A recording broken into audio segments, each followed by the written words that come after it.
KaiserOSt series. This is part 15 of our season 2.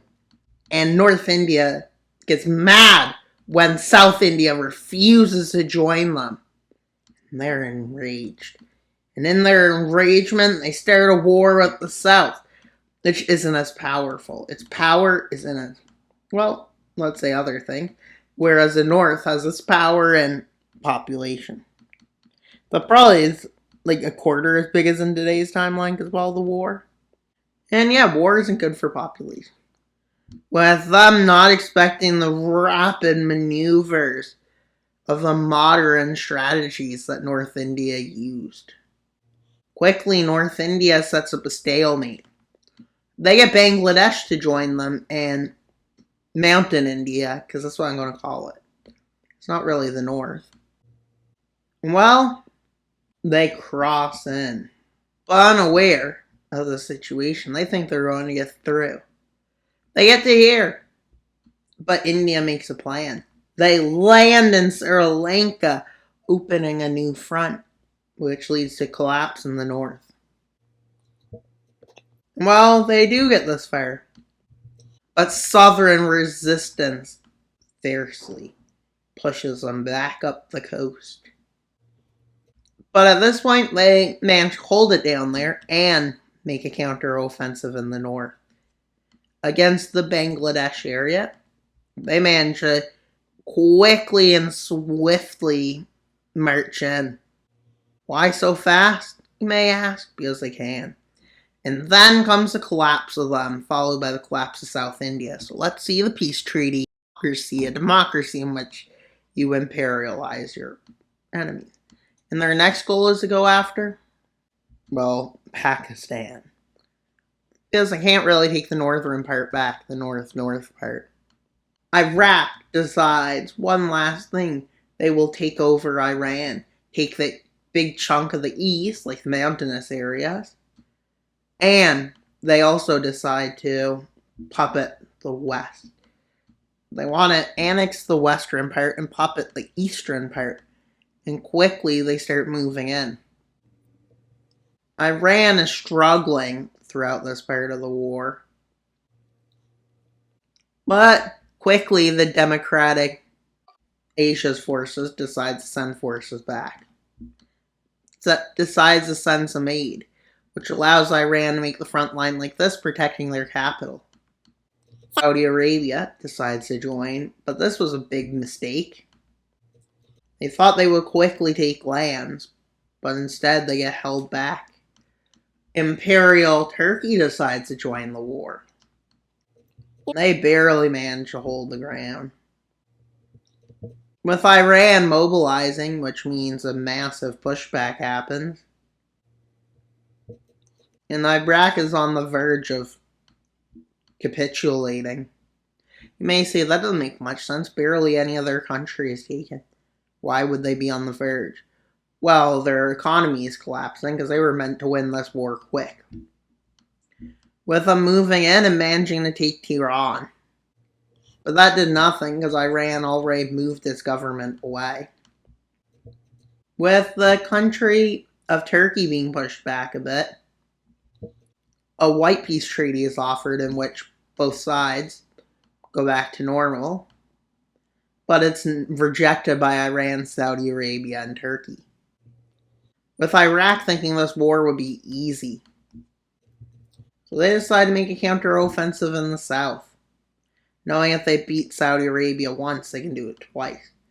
But what they didn't expect is Iran to launch an offensive in the north to meet up with Turkish forces. This meetup led to multiple things.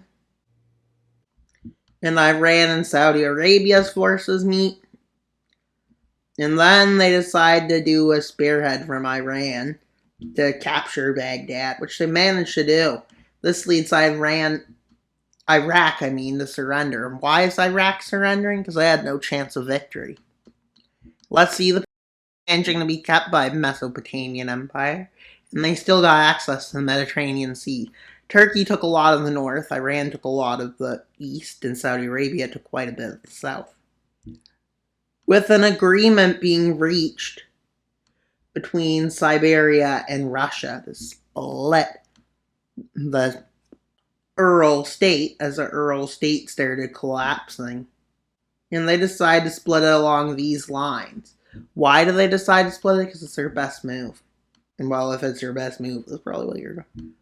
With Afghanistan starting to fare for their survival, and Mongolia, they decide to join the Asian Democratic League, not to be confused with the Democratic League. Along with Myanmar and Thailand. Why is this alliance expanding? Because it's for the security of the nations. And while over in Germany, they decide their best move at this point is to invade and take over Denmark. Why do they want to do this? Because they want to show strength, but they can't go south and take back their own land, so they decide to go north to show off, basically. And quickly they take the German states as Germans in those regions decide to revolt. And quickly they decide to annex the country. And well, Kaiser Germany is back. With the South starting to favor it, like 30% of the populations. Not enough to cause problems. But then comes the Italian invasion of Yugoslavia. And this is a big deal. You may say, why? And the reason it's a big deal is because this is imperialism. As Italy, as a new leader, decides to expand into their former lands because their people like the idea. And quickly Yugoslavia falls as its defense capabilities are very weak. And so they decide to annex this part of the country.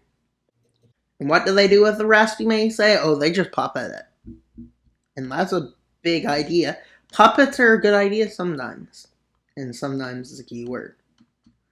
With Turkey, the Imperial Turkey starting to favor Italy as a potential ally. And as we know, that's the Italian puppet. And so, well, Romania decides to join the Imperial League, seeing their safety could be a threat.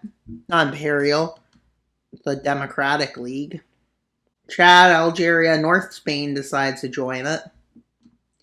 But now the Central African Union, which has a goal of uniting Africa, gets 2 more members. You may say, 2 members, that's nothing. But it's pretty big if you think of it. Now, them starting to grow. Their goal is to unite all of Africa peacefully. But how do they plan on doing it? There's multiple ways they could. And then let's see the Democratic League. They move into Colombia, Panama, Guatemala, Ecuador, Paraguay, Bolivia. Yeah, it's starting to expand. Botswana, Cape, South Africa, and Zimbabwe. But as you can tell, this alliance could go anyway. And that's pretty much all for today's video. Please like, subscribe, and comment. Wild Mapper out, but not until you subscribe. Why should you subscribe? So we get to 3,000 subscribers by December 25th. That's in 11 days? No, that's in 21 days. I'm mixing up the numbers. But that's not a big deal. So please subscribe. Bye, guys!